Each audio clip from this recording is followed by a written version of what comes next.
बिस्मिल्लाहिर्रहमानिर्रहीम। अस्सलामु अलैकुम। शहबाज़ IT एकेडमी की तरफ से मोहम्मद शहबाज़ आपकी खिदमत में हाजिर है। आज हम पढ़ेंगे एंड्रॉयड वीडियो एडिटिंग कोर्स की क्लास 3 को।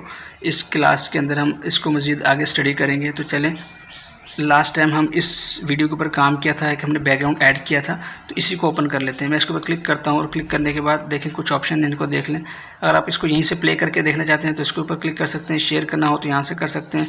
इसकी डुप्लीकेट लेनी हो तो यहाँ से, और डिलीट करना हो तो यहाँ से। लेकिन अगर आपको इस प्रोजेक्ट को एडिट करना है तो आप इसको यहाँ पे क्लिक करेंगे। तो मैं इसी को एडिट करना चाहता हूँ, इसलिए यहाँ पे क्लिक करूँगा। तो देखिए ये प्रोजेक्ट जो मैंने कल बनाया था, ये इसको एडिट करने के लिए मेरे पास ऑप्शंस आ गए हैं। तो अब क्या है, देखें कल हमने बैकग्राउंड ऐड कर लिया था तो ये इसके ऑप्शंस तमाम पढ़ लिए थे। आज हम इसके अंदर देखेंगे कि इसके अंदर हम लेयर्स को कैसे ऐड करते हैं। जहाँ पे आपने लेयर को ऐड करना है, अगर आप शुरू में ऐड करना है तो शुरू में रखेंगे पॉइंट को, और अगर आपने आगे से कहीं लेयर ऐड करनी है तो आगे से। फ़िलहाल मैं चाहता हूँ मैं यहाँ से लेयर को ऐड करूँ, तो यहाँ से लेयर में जाऊँगा और लेयर में जाने के बाद देखें कुछ ऑप्शंस हैं। इफ़ेक्ट, मीडिया है, इफ़ेक्ट्स हैं, ओवरले, टेक्स्ट और हैंड राइटिंग। इनको वन बाय वन देखेंगे। सबसे पहले हम मीडिया के ऊपर जाते हैं और मीडिया के ऊपर जाने के बाद देखें वही फ़ोल्डर्स हमारे पास खुल जाएंगे जिनके अंदर हमारी वीडियोज़ और ऑडियोज़ मौजूद हैं, और वीडियोज़ और इमेजेस मौजूद हैं। तो यहाँ से कोई भी एक वीडियो सेलेक्ट कर लेता हूँ, इस फोल्डर को ओपन करता हूँ डाउनलोड के, और यहाँ पे देखें ये एक मेरे पास वीडियो रखी हुई है, या ये एक वीडियो रखी हुई है। मैं इसको क्लिक करता हूँ और क्लिक करने के बाद देखिए ये मेरे पास वीडियो यहाँ पे आ गई है। अब मैं इसको जब प्ले करूँगा तो देखिएगा ज़रा, ये मेरे पास वीडियो अपेयर हो गई, ये इस तरह से। अब क्या करना है मुझे, मैं जैसे इसके ऊपर वीडियो के ऊपर क्लिक टैप करता हूँ एक बार तो देखें इसके कॉर्नर्स एक्टिव हो जाते हैं। अगर मैं चाहता हूँ उसको रीसाइज करना तो मैं इसको यहाँ से पकड़ के ऐसे बड़ा छोटा कर सकता हूँ। ये डिपेंड करता है मेरी रिक्वायरमेंट के ऊपर। और अगर मैं चाहता हूँ इसको रोटेट कराना तो यहाँ से देखें इस रोटेटिंग पॉइंट को पकड़ के मैं इसको इस तरह से रोटेट कर सकता हूँ। फिलहाल इसको मैं यहाँ रखता हूँ और इसके बाद दोबारा से टैप करता हूँ। जब दोबारा टैप करता हूँ तो देखें यहाँ पे वही ऑप्शंस आ जाते हैं, उसी जैसे मिलते जुलते कुछ। पहला है कैंची का, इसके ज़रिए से आप इसको कट कर सकते हैं। फ़र्ज़ करें मैं चाहता हूँ ये जैसे शुरू का ऑप्शन आ रहा है तो ये मैं थोड़ा सा कटिंग करना चाहता हूँ, ये आखिर से कटिंग करना चाहता हूँ। तो मैं क्या करूँगा, इसको यहाँ पे सेट करूँगा और सेट करने के बाद इसके ऊपर टैप करूँगा, एक बार दोबारा से करता हूँ और यहाँ पे कटिंग के ऊपर क्लिक करता हूँ।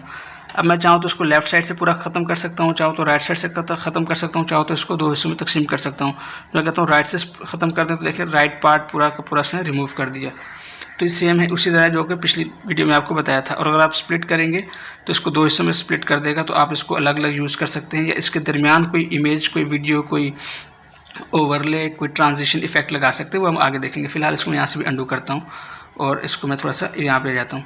अब दोबारा इसको क्लिक, जो इसका नेक्स्ट ऑप्शन है वो देखें, इसको क्लिक करते हैं तो ये है एडजस्टमेंट का।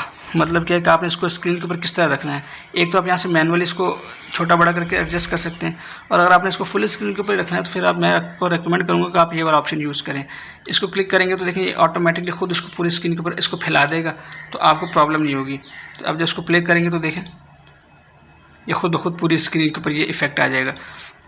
मैं दोबारा इसके ऊपर टैप करता हूँ और यहाँ पे दोबारा जाता हूँ। अगर आप चाहते हैं इसको टॉप पे रखना, बॉटम पे रखना, लेफ़्ट पे रखना, राइट पे रखना, तो ये एडजस्टमेंट आप कर सकते हैं अपनी ज़रूरत के हिसाब से। ज़रूरी नहीं कि इस वीडियो के ऊपर, लेकिन बहुत सी वीडियोज़ ऐसी होती हैं जहाँ पे आपको ज़रूरत होती है, तो फिर वहाँ पे आप इन चीज़ों को यूज़ कर सकते हैं। अगर आप चाहते हैं इसको खुद एडजस्ट करें तो आप इसको ऑफ़ कर दें और इसको जस्ट यहाँ से क्लिक करके बाहर आ जाएँ। तो ये दूसरा हो गया। तीसरा उसके अंदर ये कि आप इसको दोबारा क्लिक करेंगे और क्लिक करने के बाद जो थर्ड है वो ये देखें, ये साउंड का है। इसके ऊपर क्लिक करते हैं। बाज़ वक़्त ऐसा होता है कि आपको वीडियो ऐड करते हैं और उसकी साउंड बैकग्राउंड में लगाना चाहते हैं, चाहते हैं वो थोड़ा सा लो आए, उसकी आवाज़ स्लो हो और आपकी आवाज़ ज़्यादा हो, या किसी चीज़ की आवाज़ कम है तो आप उसको ज़्यादा कर दें, और ज़्यादा आवाज़ उसको कम करें तो यहाँ से कंट्रोल कर सकते हैं। अगर आपके इस वीडियो की आवाज़ बहुत ज़्यादा है तो आप चाहते हैं इसको कम करें तो उसको यहाँ से इसको आप रिड्यूस कर सकते हैं जितना आप चाहें। और अगर आपकी इस वीडियो की आवाज़ कम हो तो आप इसको बढ़ा के यहाँ तक बढ़ा सकते हैं। नॉर्मल जहाँ पे ये पॉइंट होगा इसको आप ऊपर करेंगे तो बढ़ा देंगे, नीचे करेंगे तो कम कर देंगे, डिपेंड करता है आपके ऊपर। और अगर आप चाहते हैं कुछ एडजस्टमेंट करना चाहें आवाज़ की, तो आप यहाँ से आवाज़ों की एडजस्टमेंट करके इसको देख सकते हैं। तो ये आपके ऊपर डिपेंड करता है। तो यहाँ से इसकी साउंड की एडजस्टमेंट करेंगे, और आप इसको म्यूट करना चाहते हैं तो यहाँ पे क्लिक कर दें तो ये जस्ट म्यूट हो जाएगा। तो मैं इसको अनम्यूट कर देता हूँ और यहाँ से बाहर आ जाता हूँ। वैसे इस वीडियो के अंदर कुछ साउंड इफेक्ट है नहीं, तो वैसे आपके पास हो तो आप इसको इस्तेमाल कर सकते हैं। तो ये इसके ऊपर के ऑप्शंस थे जो कि मैंने आपको इसके इस वीडियो में बताए हैं। इसके नीचे कुछ डिटेल्ड ऑप्शन है, इसको नेक्स्ट वीडियो में बताऊँगा। तब तक के लिए मुझे इजाज़त दें। अस्सलामु अलैकुम व रहमतुल्लाहि व बरकातुहू।